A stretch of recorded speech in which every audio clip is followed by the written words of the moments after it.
व्यक्ति को जीवन यापन के लिए या जीने के लिए तथा व्यक्तित्व के सम्यक विकास के लिए कुछ मूलभूत अधिकारों की आवश्यकता होती है और ये अधिकार संविधान द्वारा देय होते हैं। संविधान द्वारा देय होते हैं, इन्हें ही मौलिक अधिकार कहा जाता है। भारतीय संविधान में मौलिक अधिकार की परिभाषा कहीं भी नहीं दी गई है। संविधान में मौलिक अधिकार की परिभाषा नहीं दी गई।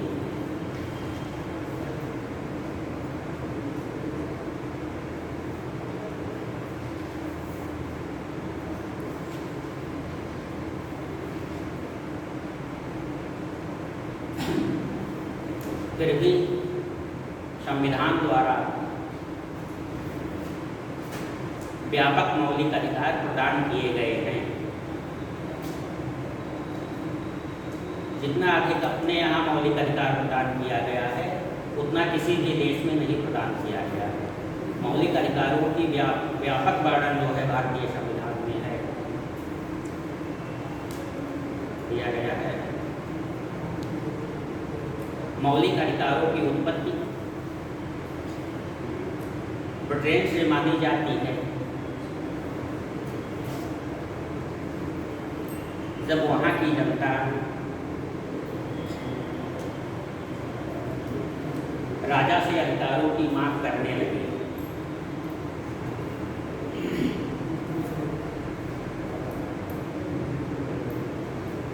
तथा राजा ने अधिकार पत्र पर हस्ताक्षर किए, 1215 में हस्ताक्षर किए। अधिकार पत्र पर 1215 में हस्ताक्षर किए, जिसे मैग्ना कार्टा कहा गया, जिस पर राजा ने 1215 में सिग्नेचर किए, हस्ताक्षर किए अधिकार पत्र पर में, जिसे मैग्ना कार्टा कहा गया।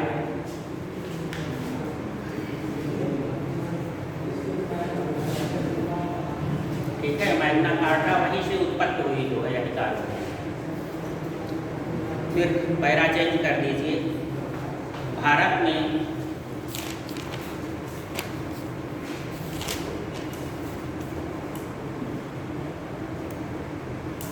मौलिक अधिकारों के लिए सरदार पटेल की अध्यक्षता में मौलिक अधिकार समिति गठित किया गया।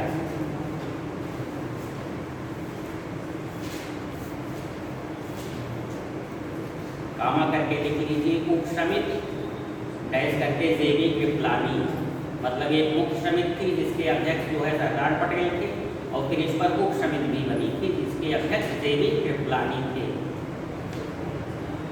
मौलिक अधिकार समिति बनी, जिसके संस्तुति के आधार पर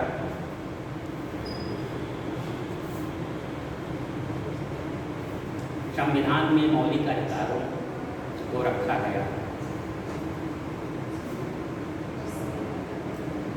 जिसकी संस्तुति मतलब सिफारिश, उस समिति की, उस कमेटी की सिफारिश पर मौलिक अधिकार रखे गए थे।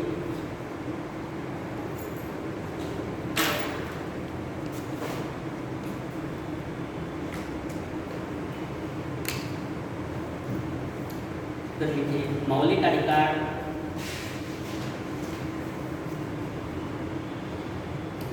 विधिक या कानूनी अधिकार से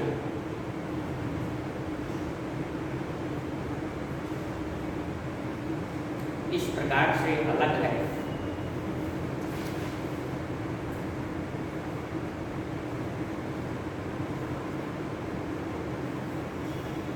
कि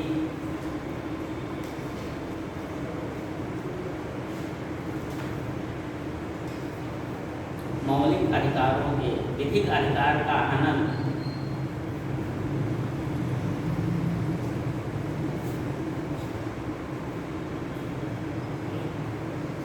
विधिक अधिकार का हनन साधारण विधि या कानून बनाकर किया जा सकता है, साधारण विधि या कानून बनाकर किया जा सकता है। जबकि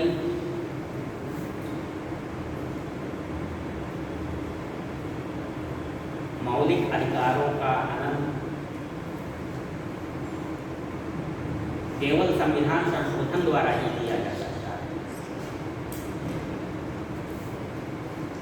जैसे विधिक अधिकार हैं, छोटे छोटे अधिकार हैं जो है, तो उनको समाप्त करने के लिए संविधान संशोधन की जरूरत नहीं है। ठीक है, नियम कानून कोई अधिकारी पारित कर दे, कोई डीएम लोकल स्तर का कोई कानून हो, उसका डीएम जो है कि ये कानून समाप्त कर होता है, या मुख्यमंत्री कैबिनेट ये कहते कि ये कानून समाप्त किया जाता है। लेकिन जो है, जो मौलिक अधिकार आपको प्रदान किए गए हैं वो संविधान द्वारा प्रदान किए गए हैं, संविधान में लिखे गए हैं आर्टिकल्स में, तो उसका उल्लंघन या उसको समाप्त करना जो है आसान काम नहीं है। उसके लिए जो है अनुच्छेद 368 के तहत जो है संविधान संशोधन करना पड़ेगा, जो एक जटिल प्रक्रिया है। तो साधारण अधिकार या मौलिक अधिकार में यही अंतर है, यही डिफरेंस है। साधारण अधिकार गवर्नमेंट एक झटके में समाप्त कर सकती है कि ये इस अधिकार को समाप्ति, जैसे वृद्धावस्था पेंशन दे रही है, ठीक है, ये अधिकार बना दी, कानून बना दी कि जो है 60 साल की वृद्ध महिलाएं हैं उनको पेंशन मिलेगा जो है, ठीक है। तो इसको जो है समाप्त करने के लिए आपको जो है संविधान संशोधन नहीं करना है, सरकार आदेश पारित कर दी कि ये अब समाप्त किया जाता है, ठीक है, ये कानून जो बना है। लेकिन यदि आपकी स्वतंत्रता का जो अधिकार दिए गए हैं या ये जितने भी अधिकार मूल अधिकारों के अंतर्गत दिए गए हैं उसको इस तरीके से नहीं समाप्त किया जा सकता। उसको समाप्त करने के लिए संविधान संशोधन करना पड़ेगा, संसद में जाना पड़ेगा, लोकसभा राज्यसभा की बैठक होगी, वहाँ बहुमत से पारित किया जाएगा कि ये जो है आर्टिकल समाप्त किया जाता है। ठीक, अब हम लोग शुरू करते हैं जो है आर्टिकल 12 से 35 तक जो है पढ़ना। तो लिखिए जो है अनुच्छेद 12, नहीं एक लिख लीजिए, खाता बना लीजिए। भारतीय संविधान द्वारा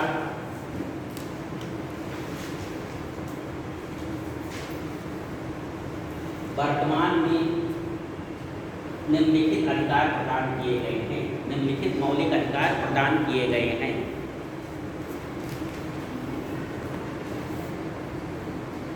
समता का अधिकार लिख लीजिए, ये आर्टिकल 14 से 18। स्वतंत्रता का अधिकार,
ये 6 प्रकार के अधिकार आज भारतीय संविधान में हम लोगों को मिले और उनकी आर्टिकल थी।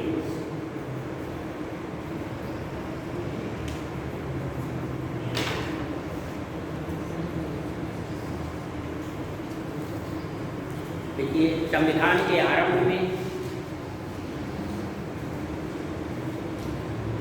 7वां मौलिक अधिकार संपत्ति का अधिकार भी प्रदान किया गया था। 7वां मौलिक अधिकार संपत्ति का अधिकार भी प्रदान किया गया था, जिसे जनता पार्टी की सरकार ने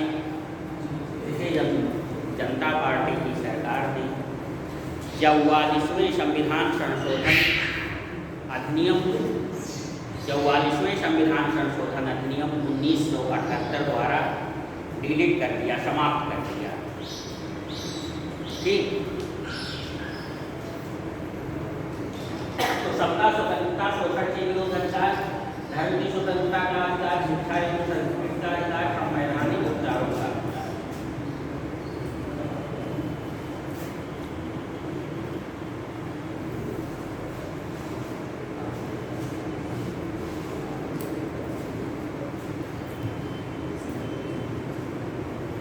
इसको कैसे याद करेंगे?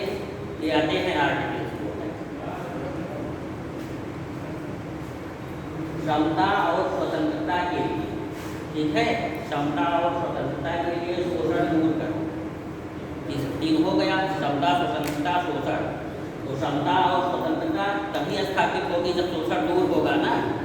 तो समता और स्वतंत्रता के लिए शोषण दूर करो और धर्म तथा शिक्षा का उपचार करो। धर्म, शिक्षा, उपचार। समता स्वतंत्रता के लिए शोषण दूर करो और धर्म और शिक्षा का उपचार करो। धर्म और शिक्षा के क्षेत्र में जो विकृतियां आ गई हैं, जो दोष आ गई हैं, गंदगी, उनका मतलब सुधार करो, उन्हें उपचार करो। तो इस तरीके से आपको ये आर्टिकल से याद होंगे। समता, स्वतंत्रता, शोषण। समता और स्वतंत्रता स्थापित करने के लिए शोषण दूर करिए तथा धर्म और शिक्षा का भी उपचार करिए। अब ये कैसे याद करेंगे? आर्टिकल कौन सा है इसमें जो है? इसमें कितने आर्टिकल है? 14, 15, 16, 5 आर्टिकल। ठीक, 5, इसमें 4, इसमें 2, इसमें 4, इसमें 2, 542 है। याद रहेगा ना, 542 है। तो आर्टिकल 4 से शुरू करिएगा। तो पहला समता का अधिकार है, 5 आर्टिकल तक जाइएगा, 14, 15, 16, 17, 18। उसके बाद जो है 4 आर्टिकल जाइएगा। दूसरा स्वतंत्रता का अधिकार 19, 20, 21, 22। शोषण के विरुद्ध अधिकार 2 आर्टिकल है, 23, 24, फिर वो 4 आर्टिकल है। फिर 24 के बाद 25, 26, 27, 28, 4 आर्टिकल लगाइएगा। तो इस तरीके से याद करने का लॉजिक है, तरीका है। 542 एक इसे आजीवन रटे रहिएगा तो ये कभी नहीं होगा। समता और स्वतंत्रता स्थापित करने के लिए शोषण दूर करो तथा धर्म और शिक्षा का भी उपचार करो, जो है 542 एक। ये हमेशा याद रखिएगा, नहीं कठिन चीज़ है याद करना। अब हम लोग चलते हैं आर्टिकल 12। बताया जा चुका है आर्टिकल 12 में जो है कुछ बताना नहीं है, केवल दिखाना है। जो है राज्य की परिभाषा दी गई है। अनुच्छेद 12 लिखिए, फर्स्ट इस पेज में अनुच्छेद 12 आर्टिकल 12, राज्य की परिभाषा। हेडिंग डालिए राज्य की परिभाषा।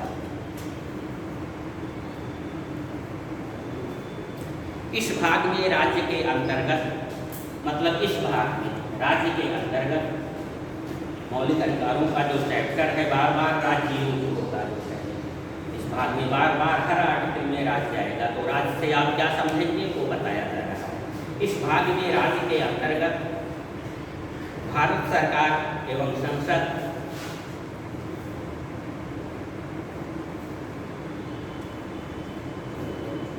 प्रत्येक राज्य सरकार एवं विधानमंडल, प्रत्येक राज्य सरकार एवं विधानमंडल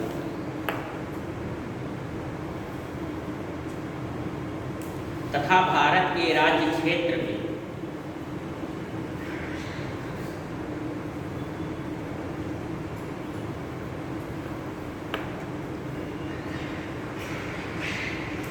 भारत सरकार के अधीन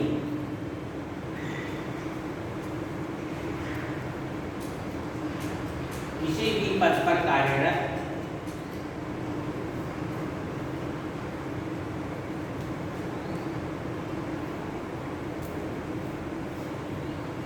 समस्त स्थानीय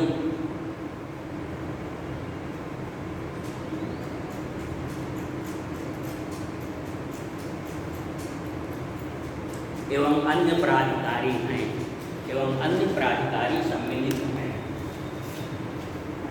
राज्य के अंतर्गत भारत सरकार हो गई, केंद्र सरकार, पार्लियामेंट हो गई, ठीक। फिर राज्यों में आइए जो है राज्य सरकार और यहाँ की विधानमंडल। उसके बाद जितने भी अधिकारी कर्मचारी हैं अपने राज्य क्षेत्र में जो है, एक बस का driver, TT, doctor, engineer, teacher जो है, ये सभी जो है इस राज्य के अंतर्गत आ गए होंगे, ठीक है। इन किसी के द्वारा भी आपके मौलिक अधिकारों का हनन नहीं किया जा सकता है। ये कहा गया कि राज्य मौलिक अधिकारों का हनन नहीं कर सकता। तो एक डॉक्टर या एक ड्राइवर या एक अध्यापक या एक सफाई कर्मी भी आपके मौलिक अधिकार का हनन नहीं कर सकता है। यदि आपको हनन करता है जो है तो माना जाएगा राज्य हनन कर रहा है।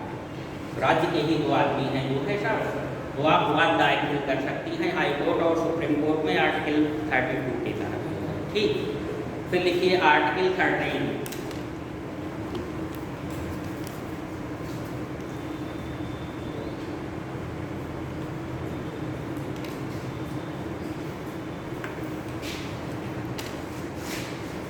राज्य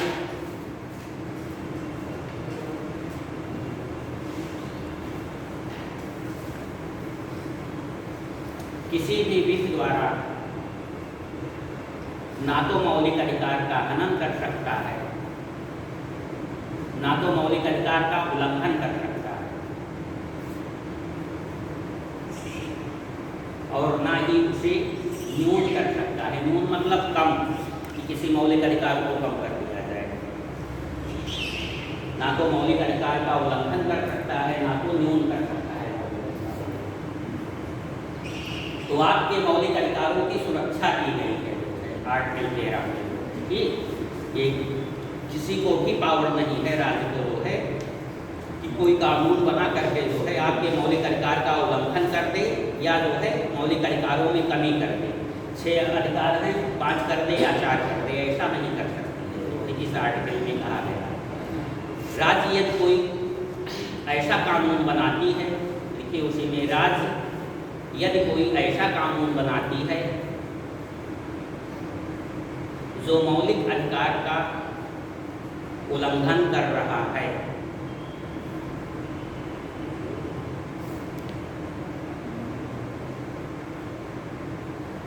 तो वह विधि उल्लंघन की मात्रा तक शून्य होगी।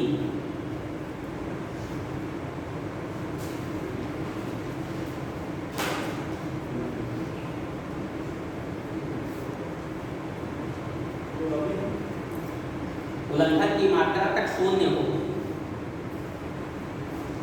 मतलब राज्य कोई भी मान लीजिए कि ऐसा बना रहा है तो उसके कई पार्ट हैं, पार्ट 1, पार्ट 2, पार्ट 3, 3 पार्ट में है वो किसी को है।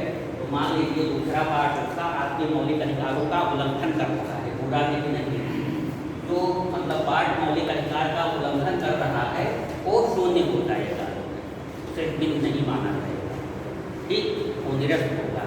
तो उल्लंघन की मात्रा तक मतलब पूरी विधि नहीं जो है, उल्लंघन की मात्रा तक जरा मतलब जो पार्ट उल्लंघन कर रहा है विधि का वो अंश जो है 0 हो जाएगा, 0 माना जाएगा, वो लागू नहीं होगा, एक मौलिक अधिकार को टच कर रहा है। फिर नीचे डैश करके लिख लीजिए उपरोक्त बातें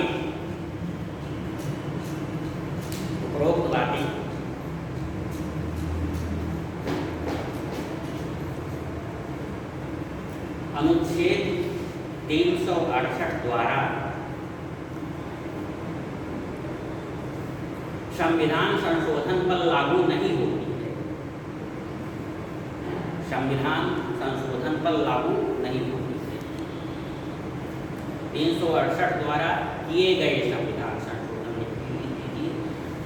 संविधान संशोधन पर लागू नहीं होती है। मतलब ये जो ऊपर कहा गया है कि राज्य ऐसा कोई विधि नहीं बना सकती जो आपके मौलिक अधिकारों को कम करती है या उल्लंघन करती है, ये कहा दिया गया।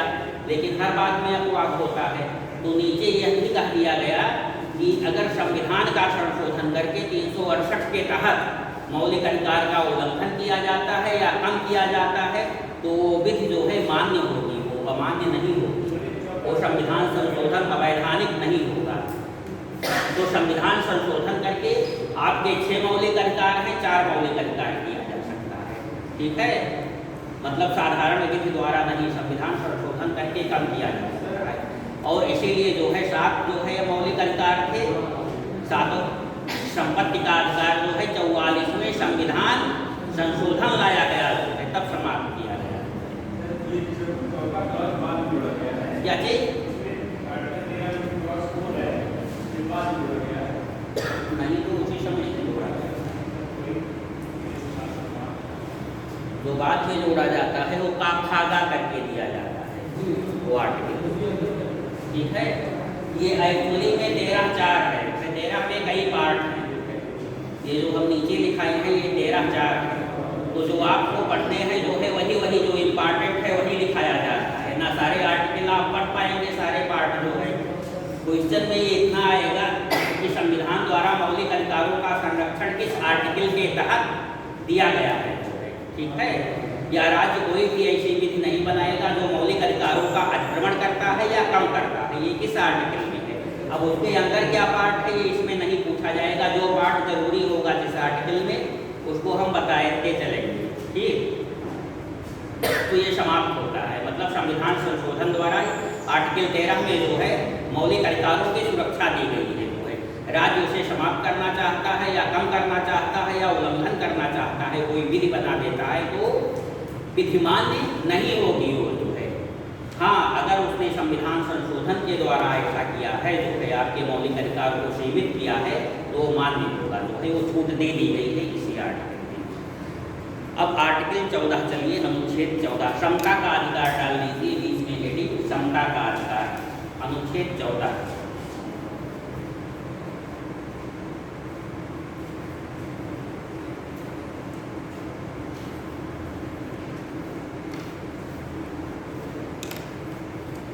राज्य अनुच्छेद 14 लिखिए डैश करके, अनुच्छेद 14।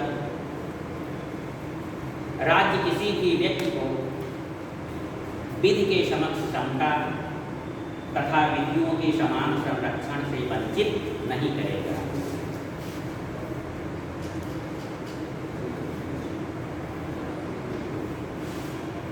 राज्य किसी भी व्यक्ति को विधि के समक्ष समता, अब देखिए राज्य आया कि नहीं, हर आर्टिकल में राज्य चलेगा, इसलिए पहले ही राज्य की परिभाषा बता दिया गया है कि राज्य मतलब आप कितना समझिए। हर एक कर्मचारी राज्य के अंतर्गत है, तो कोई भी अधिकारी कर्मचारी भी आपके स्वतंत्रता से वंचित नहीं कर सकता विधि के समक्ष समता। ये लिखाने की जरूरत नहीं है, विधि के समक्ष समता आप लिख चुके हैं, इंग्लैंड से है और विधियों का समान संरक्षण यूनाइटेड स्टेट्स से दिया गया है। अब नीचे लिखिए जो आर्टिकल में नहीं दिया है इसकी व्याख्या जो है आप लोग क्या समझेंगे विधि के समक्ष समता में। तो लिखिए विधि के समक्ष समता का आशय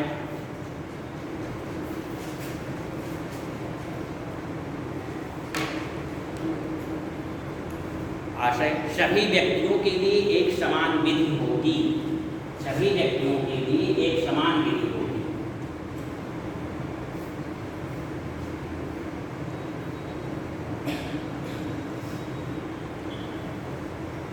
अर्थात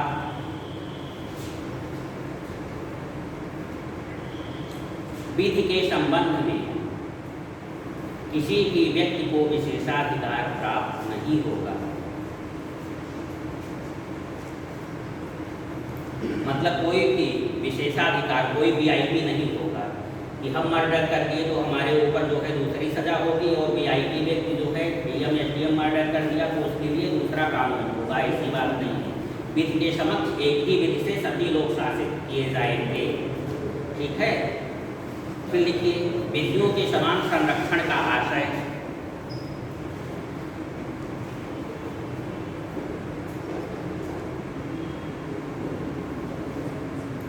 समान परिस्थिति के व्यक्तियों के लिए समान विधि होगी,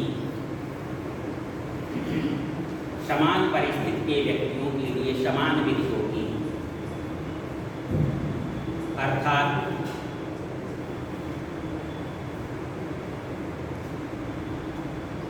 परिस्थितियों के अनुसार विधि में विभेद किया जा सकता है, ठीक।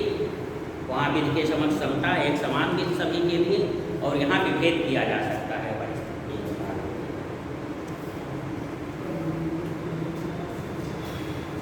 अनुच्छेद 15।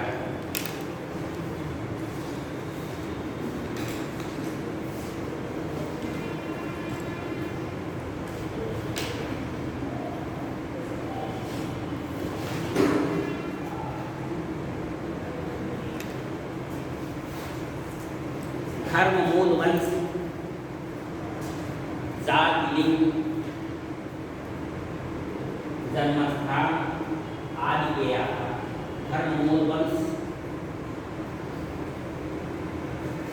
जाति, लिंग, जन्मस्थान के आधार पर राज्य व्यक्तियों के बीच कोई भी विभेद नहीं करेगा। ये 15(1) लिख लीजिए, 15 का पार्ट 1।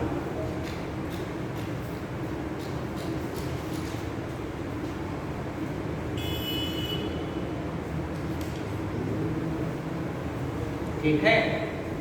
अब ये कह दिया गया 15 का पार्ट 1 मतलब धर्म, मूल, वंश, जात, लिंग, जन्मस्थान आदि के आधार पर नागरिकों में या व्यक्तियों में विभेद नहीं किया जा सकेगा, जो है नहीं किया जाएगा, राज्य नहीं करेगा। जो है यदि राज्य ऐसा विभेद करता है या कोई अधिकारी कर्मचारी जो है धर्म के आधार पर, जन्म, लिंग, जन्मस्थान आदि के आधार पर नागरिक में विभेद करता है जो है तो अवैधानिक माना जाएगा, जो है ठीक है, अपराध माना जाएगा एक तरीके से।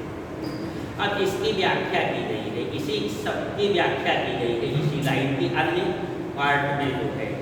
तो दूसरा पार्ट लिखिए, पार्ट 2 इसका जो है आर्टिकल 15 का पार्ट 1 था, ये पार्ट 2 है।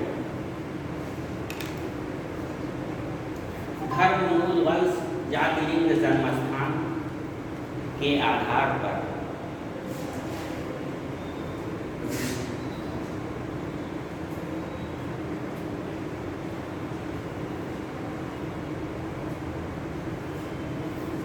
नागरिकों को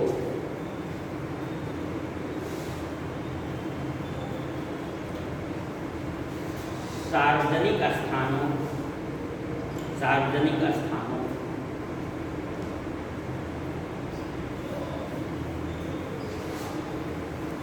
अब उसमें संविधान के आर्टिकल में आपके संविधान में दिया गया है मतलब सार्वजनिक स्थानों पर जाने से रोका नहीं जाएगा। तो सार्वजनिक स्थान जैसे दुकान, ठीक है, स्टेशन, रोड, पार्क आदि पर जाने में विभेद नहीं किया जाएगा, मतलब सभी लोग जा सकते हैं वहाँ पर। तो इसमें कुओं और स्नान घर भी दिया गया है सार्वजनिक स्थानों में। तो उस समय जब संविधान बना था 1950 में जो है, 46, 47, 50 में जो है, तो उस समय जो है ग्रामीण व्यवस्था थी, कुआं ही था जो है, कुएं पर जो है सब लोग जा करके गाँव में स्नान करते थे। एक सार्वजनिक स्थान था तो कुओं स्नान घरों भी दिया गया है। तो लिखिए, क्या लिखिए, सार्वजनिक स्थानों जैसे कुओं, स्नान घरों, सड़कों, स्टेशनों, दुकानों, होटलों आदि में प्रवेश करने के संबंध में विभेद नहीं किया जाएगा। मतलब ये नहीं कि इस जाति के हैं ये सड़क पर नहीं चल सकते हैं और हम इस जाति के हैं हम चल सकते हैं, ठीक है। तो जितने भी पब्लिक प्लेसेस हैं वो धर्म, जाति, लिंग, जन्मस्थान आदि के आधार पर किसी की मनाही नहीं है। ये मुसलमान है, ये पार्ट में कैसे चले आए, इस पार्ट में हम जाएंगे, ठीक, ये बातें उसकी व्याख्या कर दी गई। अब 15(3) लिखिए जो है ये अपवाद है, एक्सेप्शन है।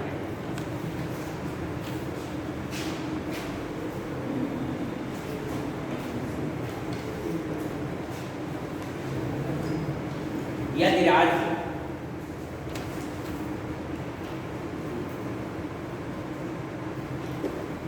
महिलाओं एवं बच्चों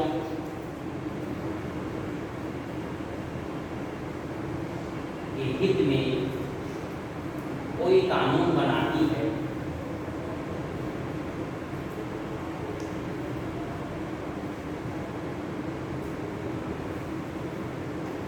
तो यह 15(1) का उल्लंघन नहीं माना जाएगा।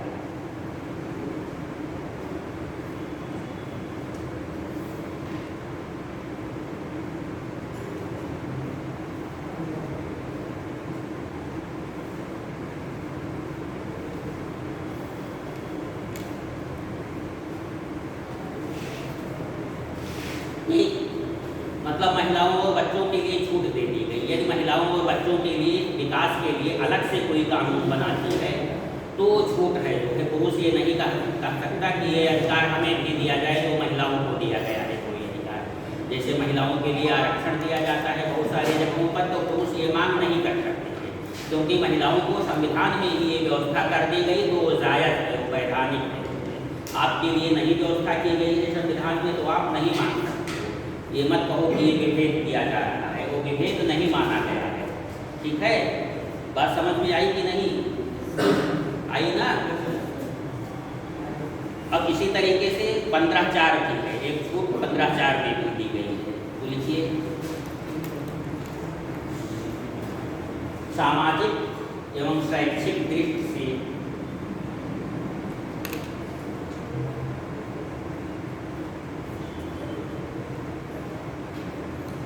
पिछड़े वर्गों के लिए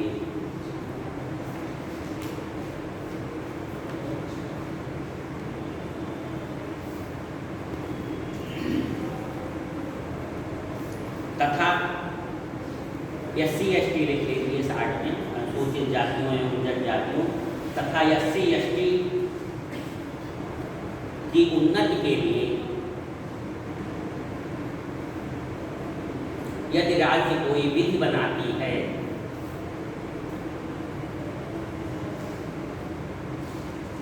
तो वह 15(1) का उल्लंघन नहीं होगा। मतलब इनको भी छूट दे दी गई। मतलब जातिगत आधार पर जो है आप दूसरा कानून उनके लिए बना सकते हो, ये वैलिड है। इसी आधार पर आरक्षण की, इसी आर्टिकल के आरक्षण पर ये आर्टिकल और कुछ 16 के आर्टिकल इसी के आधार पर आरक्षण की व्यवस्था की गई है। ठीक है, फिर आर्टिकल 15(5) लिखिए जो है ये इम्पॉर्टेंट आर्टिकल है, ये इम्पॉर्टेंट लगा दीजिएगा इस पर। आर्टिकल 15(5)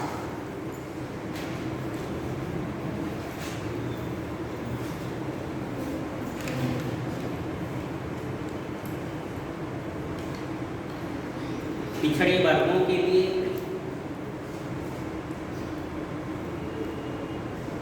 तथा अनुसूचित जाति एवं जनजाति के लिए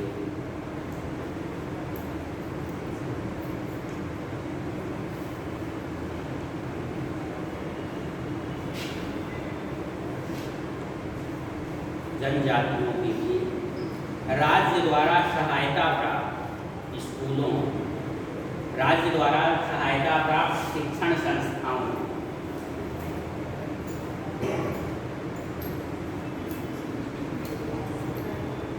राज्य द्वारा सहायता प्राप्त शिक्षण संस्थाओं तथा निजी शिक्षण संस्थाओं में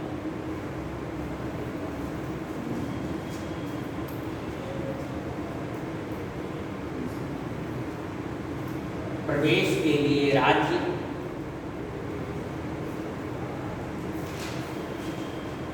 विधि बना सकती है।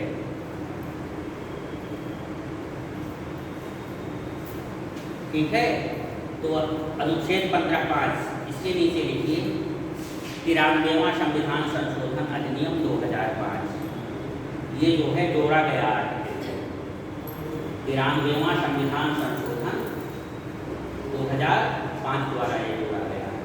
मतलब शिक्षण संस्थाओं स्कूलों में जो है OBC SC/ST के लिए आरक्षण की सीटें डिसाइड होती रहती है ना। जैसे मेडिकल में भी है जो है आपके इसमें भी है, मतलब इंजीनियरिंग में भी है या प्राइवेट कॉलेजों में भी है जो है कि इतना कोटे की सीट है जो है आरक्षण कोटे की सीट। तो ये इसी आर्टिकल में संविधान संशोधन करके 2006 में जोड़ा गया। स्कूलों एवं कॉलेजों में जो है 80% सीटें आरक्षित कर दी जाएंगी। ठीक, तो इस तरीके से आर्टिकल जो है आपका 15 समाप्त होता है। अब आर्टिकल 16 लिखिए जो है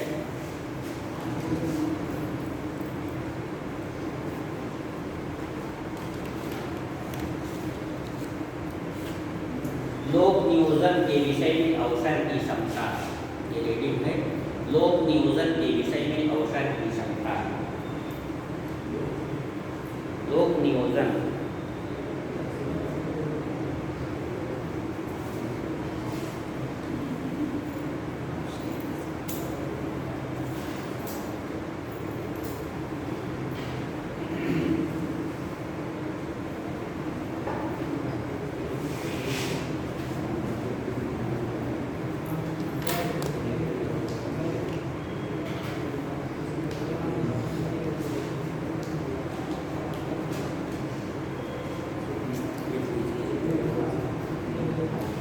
एक बना दिए हैं 16A।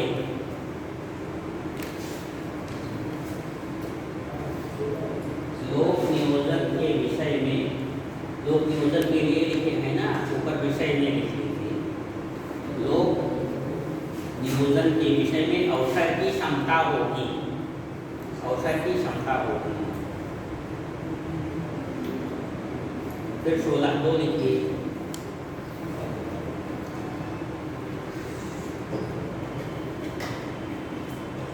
राज्य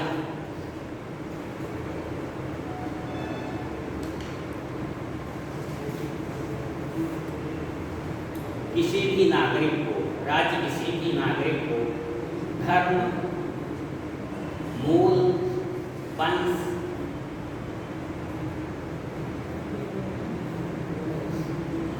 जाति, लिंग, जन्मस्थान, जाति, लिंग, जन्मस्थान, उद्भव और निवास के आधार पर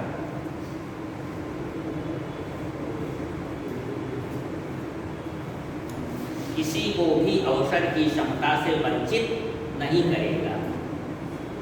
मतलब लोक नियोजन सरकारी नौकरी का फॉर्म भरने के लिए जो है सभी व्यक्ति पात्र होंगे।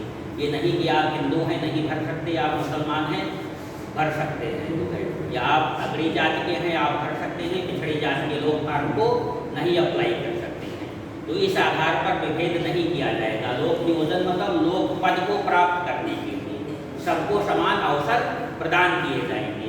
धर्म, मूल, वंश, जाति, लिंग, जन्मस्थान आदि के आधार पर कोई जो है विभेद भेदभाव नहीं होगा। कोई वैकेंसी निकलेगी जो है सभी लोग भरे जो योग्य हो, मतलब जो एजुकेशन की जो मापदंड रखे गए हैं BA BSc ये सब जो है वो योग्यता पूरी कर रहे हैं तो सभी लोग भरे। ये नहीं लिखा जाएगा कि टिप्पणी में कि ये इसको केवल हिंदू लोग ही भर सकते हैं या इसको केवल जो है ब्राह्मण ही भर सकते हैं इस फॉर्म को जो है, ये नीचे नहीं लिखा जाना चाहिए। तो इस आधार पर विभेद नहीं करेगा नौकरियां। लोक नियोजन मतलब नौकरी प्राप्त करने में, लोक पद को पद पर नियोजन, नियोजन या नियुक्ति लिख लीजिए तब स्पष्ट हो जाएगा। लोक नियोजन या नियुक्ति में जो है मतलब आशय समझ लीजिएगा। अब इसकी जो है अपवाद चलेगा, इसका भी अपवाद होगा जो है, तो लिख लीजिए। राज्य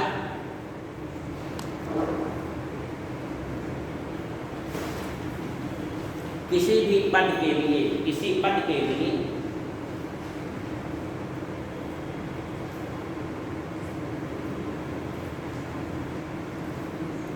राज्य क्षेत्र में निवास की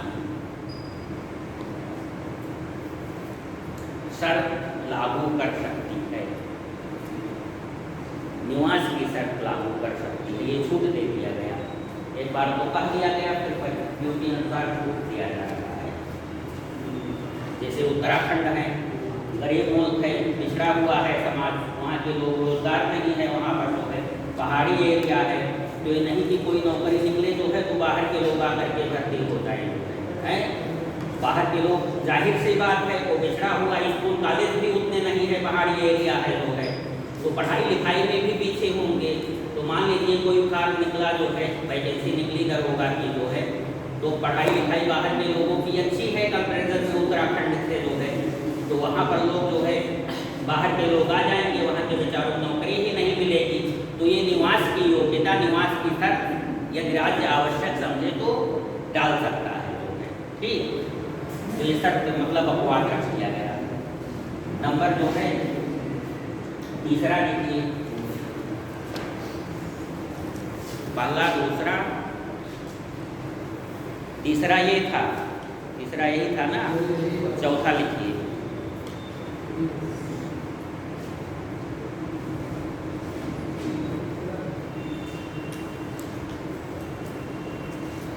राज्य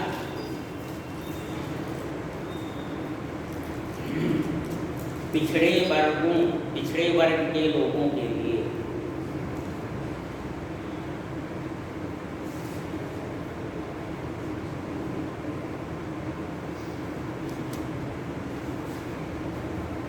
लोक नियोजन के संबंध में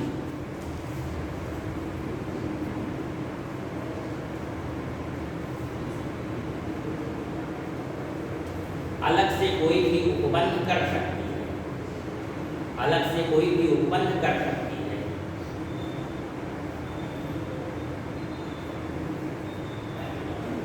एक बात ये ध्यान दीजिएगा आप लोग, बेयर राइट होता है संविधान का, कुछ लोग पढ़े होंगे, देखे हैं कि नहीं बेयर राइट? संविधान की बुक होती है संविधान की, वो बेयर राइट कहा जाता है। हर बुक स्टॉल पर मिलेगी, आप बेयर राइट मानेंगे संविधान। तो जो संविधान की कापी है जो है उसी बुक में लिखी गई है आर्टिकल वाइज, तो उसकी शब्दावली बहुत ही क्रिटिकल होती है। तो संविधान लिखा गया है, आप समझ नहीं पाएंगे इस लैंग्वेज में लिखा गया है, बहुत कठिन लैंग्वेज यूज की गई है। तो जो यहाँ पर लिखाया जा रहा है या जो बुक में लिखा गया है, मतलब दूसरी बुक जो है, दूसरी बुक को मिलेंगे, जैसे संविधान की आप ले लिए जो है लक्ष्मीकांत की पढ़ रहे हैं, सुभाष कश्यप की पढ़ रहे हैं जो है, तो ये सब में उसी तरीके की शब्दावली नहीं यूज की गई है। यदि वो यूज कर दिया जाए तो आप समझ ही नहीं पाएंगे। तो यहाँ पर जो हम भी लिखा रहे हैं वो अपने शब्दों में जो है उस शब्द को सिंपल बना करके जो है, ठीक है।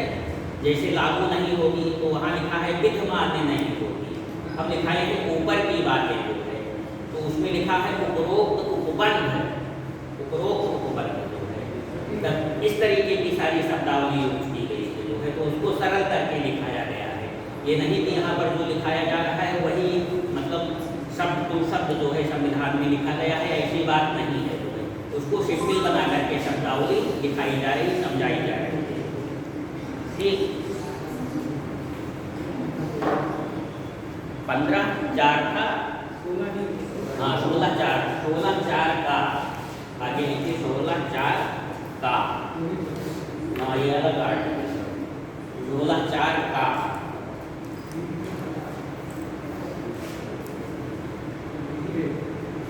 राज्य पिछड़े वर्गों के लिए, राज्य पिछड़े वर्गों या SC/ST के लिए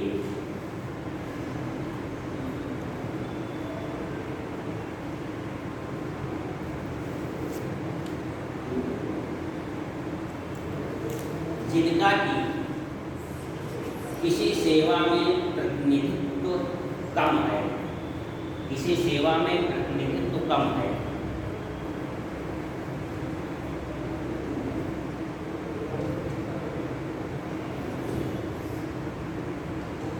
उनके लिए नियुक्त या प्रोन्नत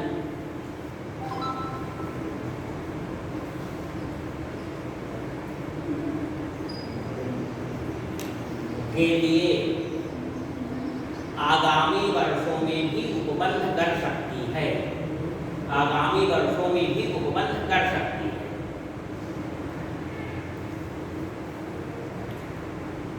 जैसे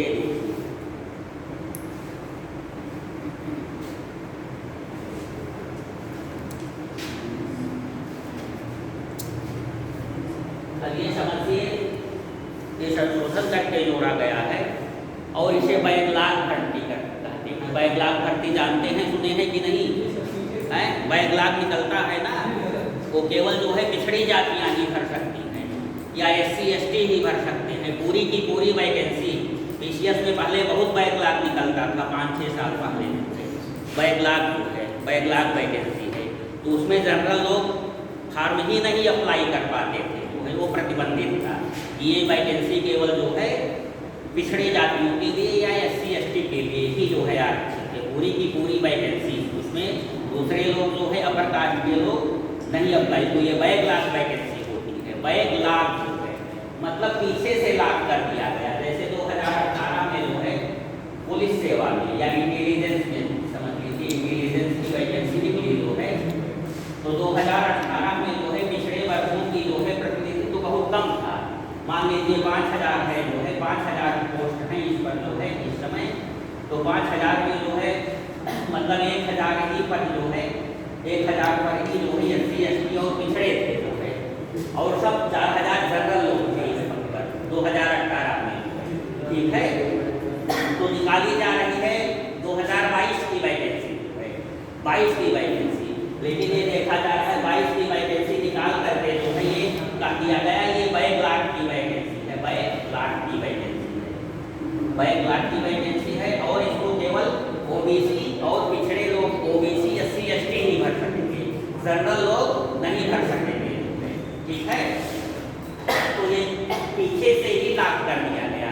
पीछे मतलब 2022 के पीछे 18 में देखा गया कि प्रतिनिधित्व तो बहुत कम था जो है इस वर्ग का इस पद में जो है, तो ये मतलब उसको केवल मतलब उसी जात के लिए ओबीसी एससी एसटी के लिए ही अलग से वैकेंसी निकाल सकेगी जो है गवर्नमेंट। तो यही बैकलॉग होता है जो है, मतलब पीछे से ही लाभ कर दिया गया, पीछे ही प्रतिनिधित्व देख करके इस नौकरी में जो है काफी पीछे से जो है प्रतिनिधित्व कम होता चला आ रहा है, मतलब कम बना हुआ है।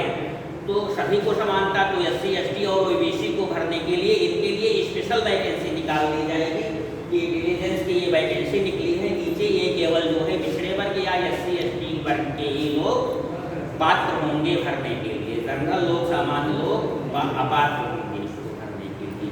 तो ये व्यवस्था संविधान में ही की गई है, ये संविधान का उल्लंघन नहीं है। ठीक, फिर लिखिए 16(6) 16(6) लिखिए।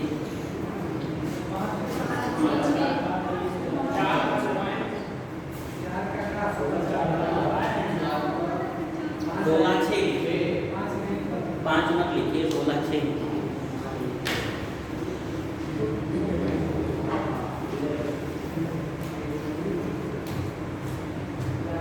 क्या है?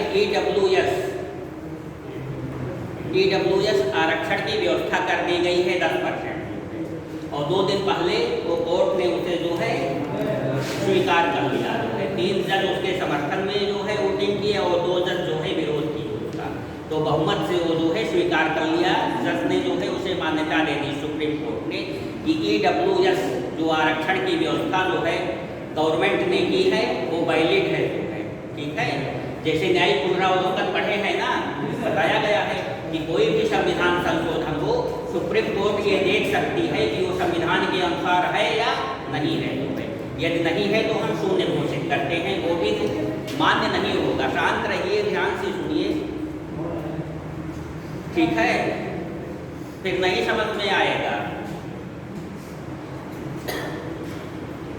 तो ये सदन से पारित हुआ था, लोकसभा राज्यसभा, राष्ट्रपति ने सिग्नेचर भी कर दिया था। आप लोगों को मालूम है कि विगत 2 साल से जो है ये लागू भी है, ईडब्ल्यूएस आरक्षण का लाभ मिल रहा है।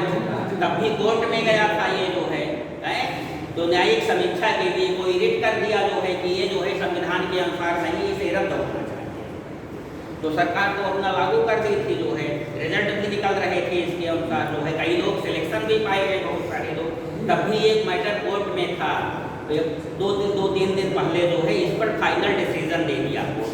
नहीं, सरकार ने जो व्यवस्था की है, जो संविधान संशोधन करके 16(6) आर्टिकल जोड़ा है जो है वो संवैधानिक है जो है, असंवैधानिक नहीं है। मतलब सामान्य वर्गों में भी पिछड़े लोग हैं आर्थिक दृष्टि से जो है, कमजोर वर्ग उसमें भी है।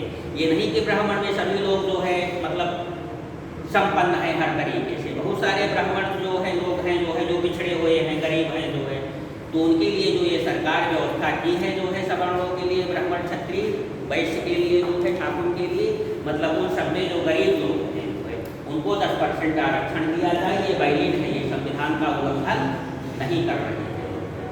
तो एक अब संविधान संशोधन करके ऐड किया गया था ये 103 संविधान संशोधन 2019 में ऐड किया गया था। तो देखिए 16(6) जो है, 16(6) राज्य, अभी किसी बुक में ये आया नहीं है। राज्य विधि बनाकर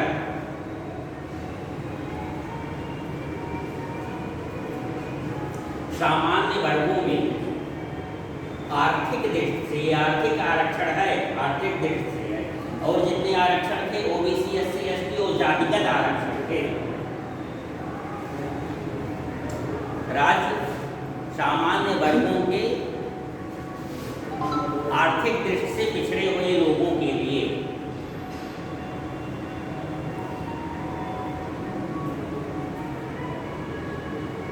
लोक नियोजन में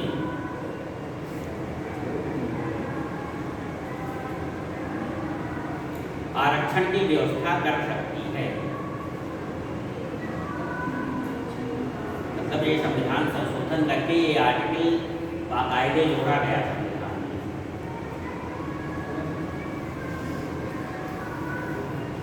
लिख लीजिए उसके नीचे 103वां संविधान संशोधन अधिनियम 2019 द्वारा यह जोड़ा गया है।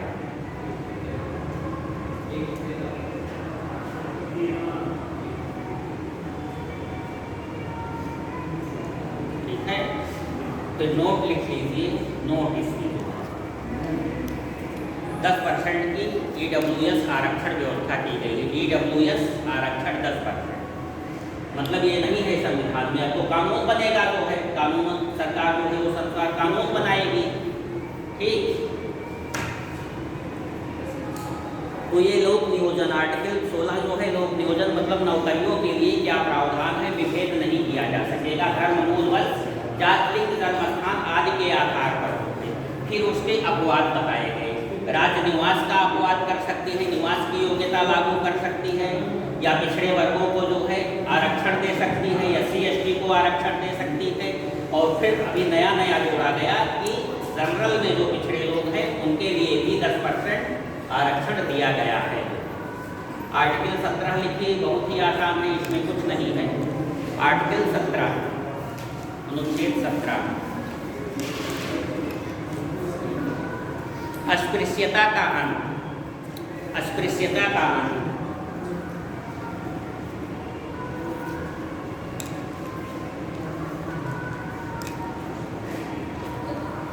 अस्पृश्यता को समाप्त किया जाता है। आर्टिकल 17 यही है, अस्पृश्यता को समाप्त किया जाता है